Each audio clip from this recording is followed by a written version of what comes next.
Assalamualaikum warahmatullahi wabarakatuh. Alhamdulillahirabbil alamin. Allahumma shalli ala Muhammad wa ala ali Muhammad. Yang terhormat Ibu Dr. Dewi Langkana MSc, yang terhormat Ibu Dr. Jansanah Diawati MSI, yang terhormat Ibu Dr. Vianti MPD, dan teman-teman mahasiswa Magister Pendidikan IPA yang insya Allah dirahmati Allah SWT. Di sini kami akan mempresentasikan rancangan alat peraga biologi pada kelompok kami tentang pembentukan urin. Kelompok kami terdiri dari Anadia Rosaria, Nasiruddin, dan Putri Fakhrunisa. Pendahuluan, latar belakang. Alat peraga merupakan salah satu dari media pembelajaran yang mampu memberikan pemahaman kepada peserta didik dengan cara demonstrasi atau melakukan percobaan secara langsung. Penggunaan alat peraga mampu meningkatkan motivasi peserta didik secara langsung dalam pembelajaran, sehingga proses pembelajaran akan menjadi lebih bermakna karena peserta didik merasa tertarik untuk mengikuti pelajaran yang disampaikan. Seperti contohnya pada materi sistem ekskresi. Materi sistem ekskresi ini merupakan salah satu materi yang pernah dialami oleh setiap peserta didik, sehingga pembelajaran pada materi ini menjadi semakin menarik apabila difasilitasi dengan adanya suatu alat peraga dalam menanamkan suatu konsep. Salah satu bentuk alat peraga yang dapat dirancang yaitu alat peraga pembentukan urin dalam sistem ekskresi manusia. Rumusan masalah: bagaimana pengembangan alat peraga proses pembentukan urin pada materi sistem ekskresi. Tujuan yaitu mengembangkan alat peraga proses pembentukan urin pada materi sistem ekskresi. Landasan teori yang terdiri dari sistem ekskresi, alat-alat ekskresi pada manusia, gangguan pada sistem ekskresi, dan identitas pembelajaran. Sistem ekskresi merupakan salah satu mekanisme tubuh untuk mengeluarkan zat sisa metabolisme.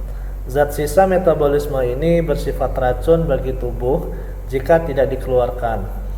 Secara terus-menerus akan merusak berbagai organ dalam tubuh. Sistem ekskresi manusia disusun oleh organ-organ tubuh yang terdiri dari paru-paru, hati, kulit, dan ginjal. Proses pengeluaran zat-zat sisa dari dalam tubuh manusia ini dibedakan menjadi 3 macam. Yang pertama yaitu defekasi, di mana defekasi ini merupakan proses pengeluaran sisa-sisa pencernaan makanan yang disebut dengan feses dan dikeluarkan melalui anus. Kemudian yang kedua, ekskresi. Ini merupakan pengeluaran zat-zat sisa metabolisme yang tidak dipakai lagi oleh sel dan darah. Dikeluarkan bersama urin, keringat, dan pernapasan. Kemudian yang ketiga yaitu sekresi. Sekresi ini merupakan proses pengeluaran getah oleh sel dan kelenjar. Getah yang dikeluarkan ini masih berguna untuk proses fal di dalam tubuh. Getah ini biasanya mengandung enzim. Alat-alat ekskresi pada manusia. Yang pertama yaitu kulit. Struktur kulit manusia tersusun atas 2 bagian utama, yaitu epidermis, kulit ari, dan dermis, korium jangat. Di mana fungsi kulit pada manusia ini mempunyai berbagai fungsi. Yang pertama sebagai pengendali suhu tubuh, karena keringat yang keluar melalui kulit akan menyerap panas tubuh. Yang kedua, sebagai pelindung terhadap kerusakan fisik, penyinaran, penguapan, dan gangguan kuman. Yang ketiga yaitu sebagai penerima rangsang dari luar atau exterior receptor, baik berupa sentuhan, tekanan maupun suhu. Yang keempat, pelindung jaringan tubuh sebelah dalam dari keringat. Yang kedua yaitu ginjal, di mana fungsi ginjal yaitu sebagai alat pembuangan sampah nitrogen dari darah dalam bentuk urea atau NH2 dua kali CO. Kemudian yang kedua, mengatur keseimbangan air dalam garam darah. Dan yang ketiga, membuang substansi asing, obat, dan zat racun. Nah, pada ginjal ini tersusun atas korteks, yaitu lapisan luar yang mengandung badan Malpighi, tubulus proksimal, dan tubulus distal. Nah, lapisan tersebut menempati sepertiga bagian ginjal. Yang kedua yaitu medula. Medula ini merupakan bagian dalam ginjal yang mengandung pembuluh, pengumpul, dan lengkung Henle. Nah, bagian tersebut bermuara pada tonjolan papila di ruang ginjal, pelvis renalis. Nah, medula ini menempati 2/3 bagian dari ginjal. Kemudian yang keempat, kemudian selanjutnya yaitu proses pembentukan urin. Proses pembentukan urin yang pertama yaitu filtrasi, di mana filtrasi ini adalah proses penyaringan darah yang berlangsung di glomerulus dalam badan Malpighi.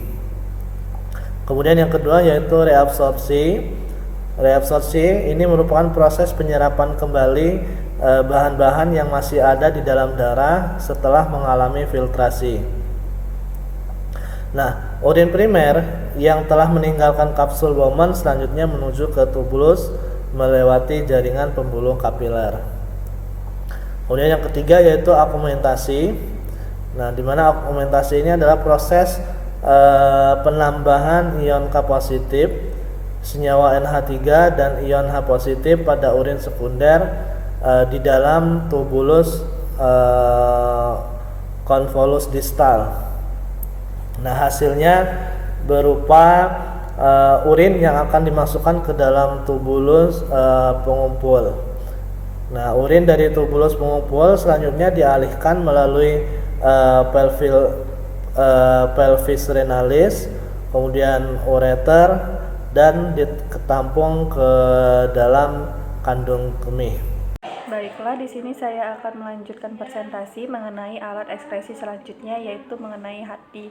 Hati di sini berfungsi sebagai penyimpan gula dalam bentuk glikogen, sebagai tempat penetralan zat racun dan membunuh kuman atau detoksifikasi, untuk tempat perombakan sel darah merah, sebagai tempat perombakan protein tertentu dan pembentukannya seperti mengubah amonia menjadi ureum perak oksida. Kemudian sebagai tempat perubahan provitamin A menjadi vitamin A, dan sebagai penghasil cairan empedu yaitu bilirubin dan biliverdin. Organ ekskresi selanjutnya itu paru-paru. Paru-paru di sini berfungsi sebagai organ pernapasan, yaitu untuk menghirup oksigen dan mengeluarkan gas CO2 dan uap air. Uap air dan CO2 berdifusi di dalam alveolus kemudian dikeluarkan. Selanjutnya, gangguan-gangguan yang ada pada sistem ekskresi, diantaranya diabetes insipidus, diabetes mellitus, albuminuria, edema, uremia, poliuria, oligouria, anuria, dan gagal ginjal.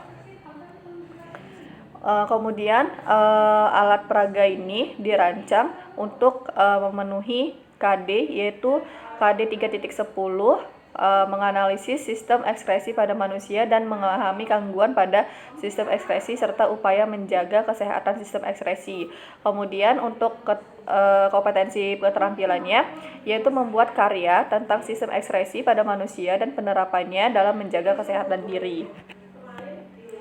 Untuk indikatornya sendiri yaitu yang pertama, untuk indikator kompetensi pengetahuan, yaitu menyebutkan organ-organ penyusun sistem ekskresi pada manusia, mendeskripsikan fungsi sistem ekskresi, menjelaskan hubungan struktur dan fungsi pada organ ginjal, menjelaskan hubungan struktur dan fungsi pada organ paru-paru, menjelaskan hubungan struktur dan fungsi pada organ hati, menjelaskan hubungan struktur dan fungsi organ kulit. Kemudian mengidentifikasi kelainan dan penyakit yang terjadi pada sistem ekskresi, menyebutkan berbagai pola hidup untuk menjaga kesehatan dan sistem ekskresi. Kemudian untuk indikator kompetensi keterampilannya yaitu membuat peta pikiran untuk menunjukkan hubungan struktur dan fungsi sistem ekskresi manusia, menyusun rencana pola hidup yang harus kita lakukan untuk menjaga sistem ekskresi. Kemudian untuk jurnal rujukannya terdapat 2 jurnal, yaitu jurnal Luziawati tahun 2020 tentang analisis penalaran ilmiah siswa pada penggunaan media analog proses pembentukan urin. Kemudian jurnal Situmorang Risya Permana DKK tahun 2017 tentang perencanaan alga purin, alat peraga pembentuk dan pengujian urin melalui manipulasi cara kerja nefron. Selanjutnya ada metode pengembangan alat. Di sini ada waktu pembuatan, alat dan bahan, langkah-langkah pembuatan alat, cara kerja, gambar rancangan alat, dan variabel pengembangan alat.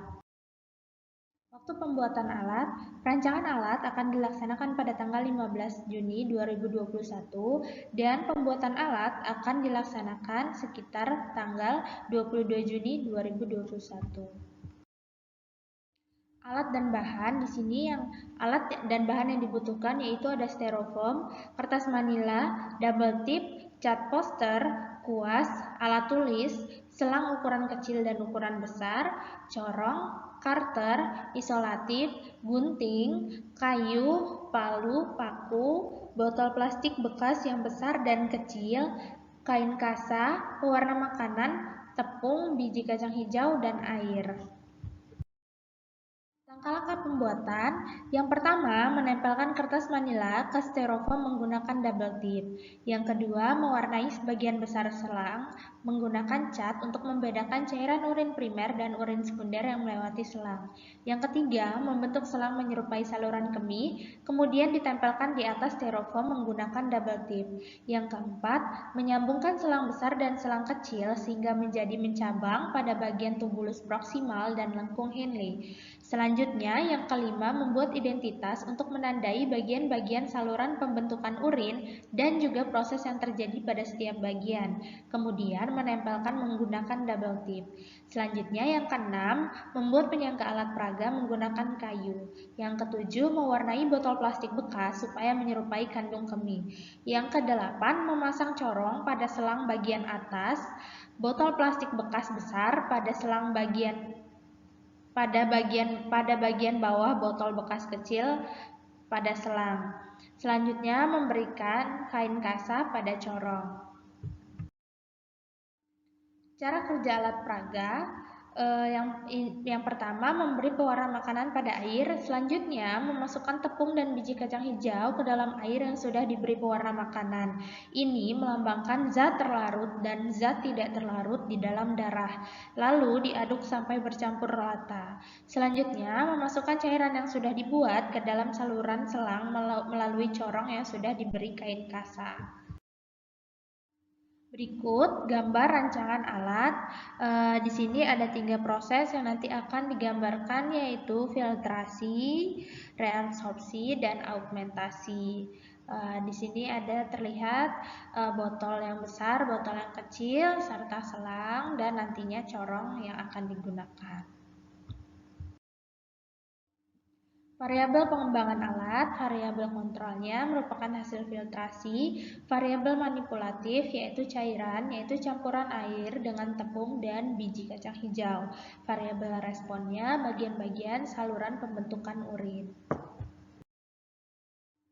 Demikian pemaparan dari perancangan alat yang akan kami buat. Apabila ada hal-hal yang kurang, kami mohon maaf. Terima kasih. Wassalamualaikum warahmatullahi wabarakatuh.